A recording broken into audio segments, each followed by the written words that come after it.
Shalom Bapak Ibu semua, saat ini kita ada di khotbah minggu bersama Boksu Willy. Dan tema khotbah minggu ini adalah jangan gampang merendahkan orang lain. Saudara, bukan hal yang mengejutkan lagi bila manusia menilai sesamanya berdasarkan apa yang terlihat dari luar dan dari apa yang dimiliki. Terhadap mereka yang kaya, kita begitu segan dan hormat. Tetapi terhadap mereka yang biasa, apalagi miskin, kita cenderung meremehkan dan memandang rendah. Kristus pun mengalami hal yang demikian, yaitu dipandang remeh atau sebelah mata oleh orang-orang di kampung halamannya. Suatu ketika, Kristus datang ke tempat asalnya, yaitu Nazaret, sebuah kota kecil, di mana Yesus Kristus menghabiskan masa kecilnya sampai ia bertumbuh menjadi dewasa di sana. Itulah sebabnya Kristus disebut orang Nazaret. Setibanya di tempat asalnya itu, Kristus mengajar orang-orang di rumah ibadat dan banyak orang menjadi takjub dan terheran-heran. Di Matius 13 ayat 54b dituliskan, dari mana diperolehnya hikmat itu dan kuasa untuk mengadakan mujizat-mujizat itu. Lalu mereka juga berkata di Matius 13 ayat 55 sampai 56, bukankah ia ini anak tukang kayu? Bukankah ibunya bernama Maria dan saudara-saudaranya Yakobus, Yusuf, Simon dan Yudas? Dan bukankah saudara-saudaranya perempuan semuanya ada bersama kita? Jadi dari mana diperolehnya semuanya itu? Nah, dari pertanyaan-pertanyaan ini mengindikasikan bahwa orang-orang Nazaret meragukan dan memandang remeh Kristus. Di pikiran mereka, Kristus tak lebih dari anak tukang kayu. Akhirnya, orang-orang Nazaret menjadi kecewa dan menolak kehadiran Kristus. Karena ketidakpercayaan mereka lah, akhirnya mereka sendiri tidak banyak mengalami mujizat yang Kristus kerjakan di daerah asalnya itu. Daud juga mengalami hal yang sama. Ia dipandang sebelah mata atau diremehkan oleh keluarganya sendiri.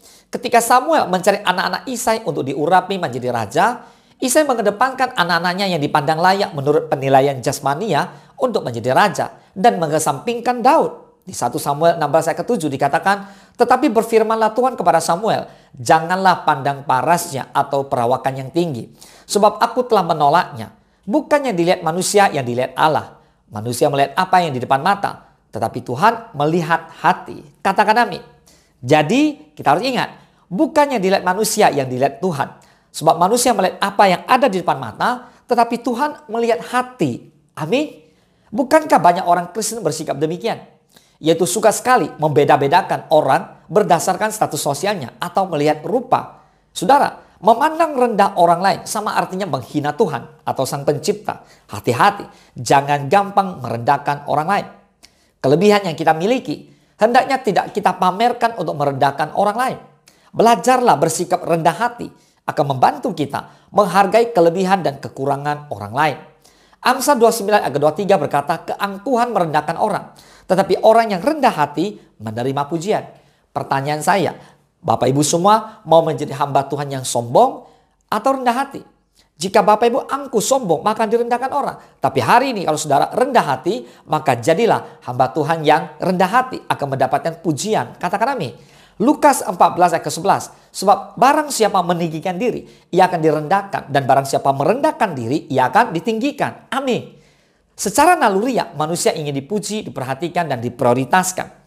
Dihargai dan tidak mau direndahkan oleh siapapun atau bahkan disepelekan sekalipun. Karena itu manusia cenderung meninggikan diri dan sulit merendahkan hati.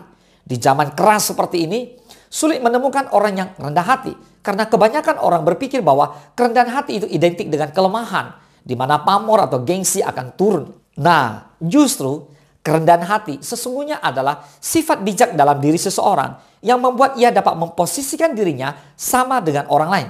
Tidak merasa lebih pintar, tidak merasa lebih baik, tidak merasa lebih mahir, dan tidak merasa lebih hebat. Dan dapat menghargai orang lain dengan tulus.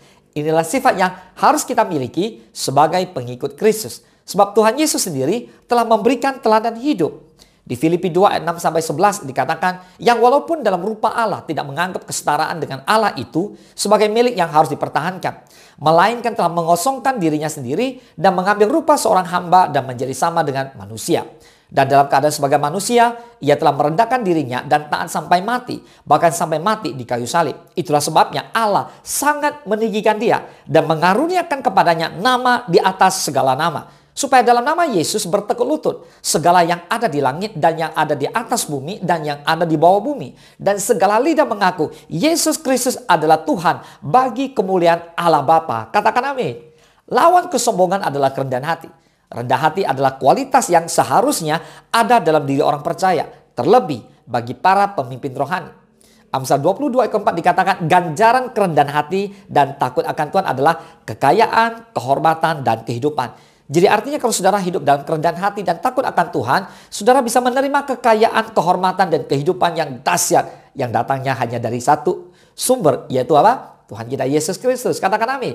Kerendahan hati adalah suatu hati yang rela ditegur, rela dinasihati, rela menerima masukan untuk membangun, rela dikoreksi, rela dibongkar dengan cara Tuhan dan melalui orang yang Tuhan tentukan. Di mana semuanya itu untuk mengubahkan kehidupan kita. Amin. Nah terkadang Tuhan izinkan orang-orang tertentu dipakai untuk membentuk karakter kita. Sehingga kita bisa menjadi seorang hamba Tuhan yang sesuai dengan firman-Nya. Rasanya memang sakit, dikikis, dibersihkan. Supaya kita lebih lagi berbuah. Dan untuk itulah kita dipanggil. Amin. Nah pertanyaannya, sudahkah kita miliki hati hamba? Apakah kita ikhlas mau dibentuk Tuhan? Sehingga kita bisa memiliki hati seorang hamba. Dan seluruh hidup kita berkenan kepada Tuhan.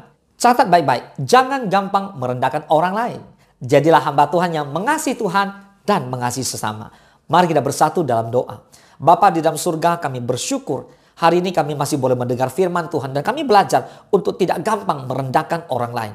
Tuhan kuatkan kami, jadikanlah kami hamba Tuhan yang sungguh-sungguh hidup dalam kerendahan hati kami. Bahwa Tuhan mau pakai setiap kami menjadi berkat. Oleh sebab itu kami mau mengasihi Tuhan dan mengasihi sesama. Ajar kami untuk tidak sombong. Karena sesungguhnya kami mau hidup dalam kerendahan hati. Seperti apa yang Yesus lakukan. Taat sampai mati, bahkan mati di atas kayu salib. Tuhan ajar kami untuk mau hidup dalam kerendahan hati. Dan selalu mau menerima satu dengan yang lain. Mau menghargai satu dengan lain. Mau memberkati dan mengasihi orang-orang di sekitar kami. Terpujilah nama Tuhan. Hanya di dalam nama Tuhan Yesus Kristus kami berdoa dan kami mengucap syukur. Haleluya. Mari Bapak Ibu semua yang diberkati oleh firman Tuhan.